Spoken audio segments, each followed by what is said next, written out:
Bonjour, bonsoir Simon, j'espère que tu vas bien, que tu as passé un bon jeudi.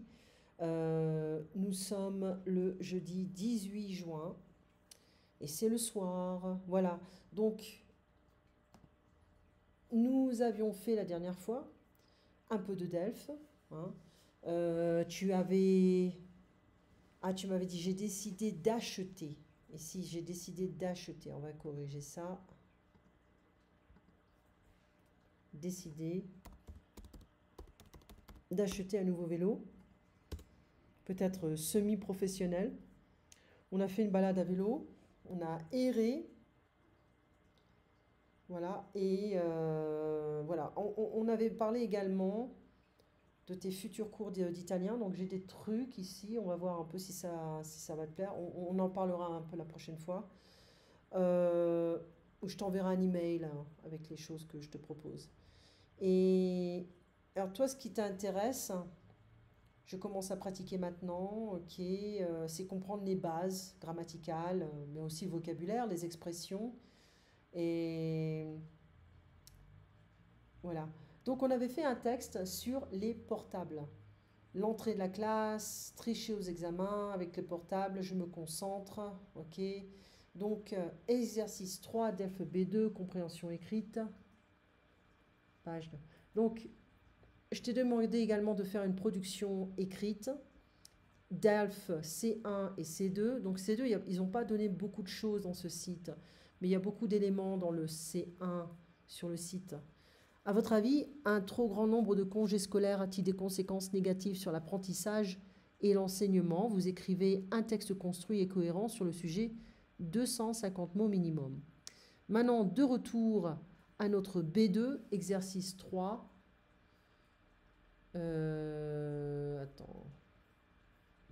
Voilà, alors B2, on avait fait, voilà, compréhension écrite, l'interdiction du portable, du téléphone portable au collège. Ah, il faut que j'ouvre ici.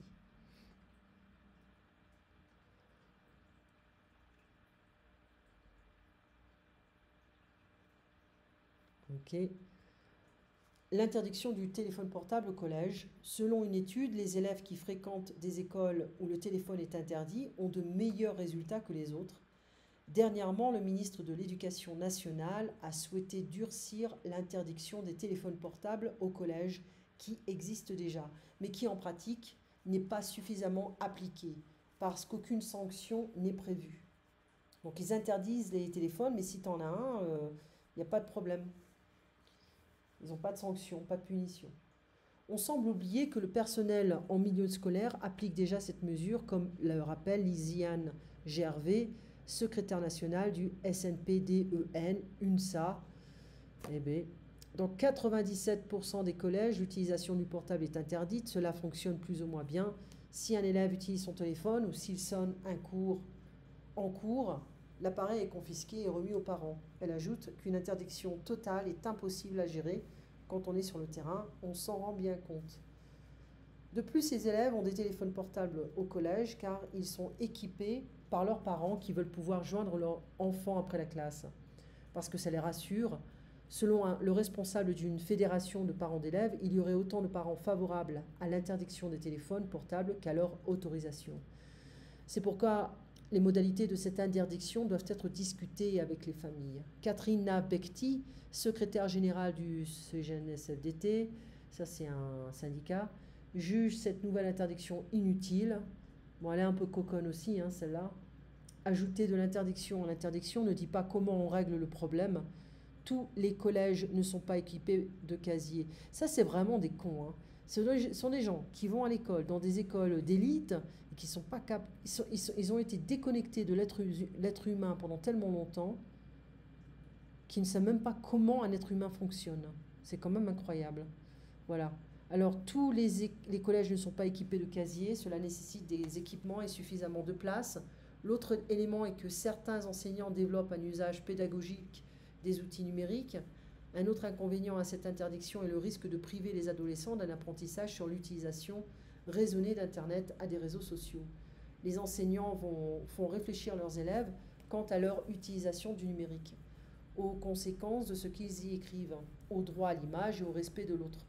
Les outils numériques contribuent à la formation des élèves. On aurait préféré une réflexion collective sur la place du numérique à l'école plutôt que de découvrir que le sujet serait à nouveau relancé, sans dialogue.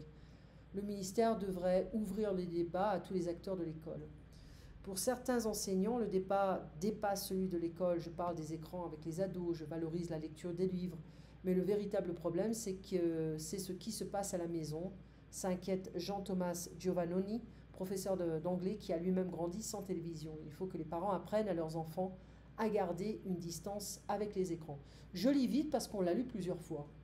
D'accord ? C'est pas nouveau ça. Hein. Donc ici, on a nos syndicats de l'éducation nationale. Pas des gens très intelligents, je peux te le dire. Une enquête montre que l'usage du téléphone portable à l'école a des conséquences négatives sur le niveau scolaire des jeunes. Selon cette femme, dans l'intérêt des jeunes, il faudrait tolérer sous condition le téléphone à l'école. Les parents seraient plutôt partagés sur l'utilisation du téléphone. Pour cette secrétaire, interdire le portable à l'école est difficile par manque de moyens matériels. Il ne faut pas exagérer non plus. Alors cette femme, interdire le téléphone, le portable à l'école, priverait les élèves d'une éducation aux usages d'Internet. Pour cette femme, la question du numérique à l'école est peu discutée. Je crois que c'était peu discuté, je crois. Et pour Jean-Thomas Lala, la question de l'usage du téléphone chez les jeunes relève principalement de la responsabilité de la famille. En fait, ce serait tout le monde, hein, logiquement. De l'école, de la famille, des jeunes eux-mêmes. Il ne faut pas exagérer, il n'y a pas que les parents qui sont responsables de tout. Hein. Il y a aussi l'enfant, être humain à part entière, indépendant, enfin, c'est un individu qui a des pensées, des opinions. Voilà. Et l'école aussi qui doit prendre des mesures à ce niveau-là. Ça ne coûte pas cher d'avoir une boîte, mettre sa boîte à côté du bureau. On demande aux enfants de mettre leur nom sur leur téléphone portable. Voilà, c'est tout. Il n'y a pas besoin de choses matérielles. On peut trouver des solutions. On fait une espèce de... you can also knit something, a display on the wall, put the names of the kids, or whatever. There are things you can do, and that's it. Doesn't have to be so complex. So, c'est ça un peu la France, c'est le manque de créativité. Aller au travail à vélo, c'est ce qu'on va parler. On va parler de ça la prochaine fois. Il faut arrêter de considérer que le vélo est un sujet mineur. L'appel est de la ministre des Transports lors d'un congrès sur les transports non polluants. Ok, donc